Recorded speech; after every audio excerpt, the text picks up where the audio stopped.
Babala. Stop tampering of water meters. Ang pagtamper, paggalaw, pagsira, o pangingialam sa metro ng tubig ay labag sa batas. May kaukulang parusa para sa mga mapapatunayang nagtatamper ng metro ng tubig. Una, ang mahuhulihan ng tampered meter ay puputulan ng serbisyo ng tubig.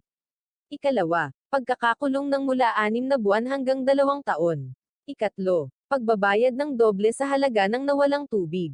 Ika-4, pagbabayad ng penalty mula 2,000 pesos hanggang 6,000 pesos. Ika-5, pagbabayad ng halaga ng nasirang metro at iba pang kagamitan, at Ika-6, panghabang buhay o lifetime disqualification ng inyong service connection mula sa KWD. May nalalaman ba kayo tungkol dito? Ipagbigay alam lang sa KWD hotline 092852474450 o sa telephone number 0645720140.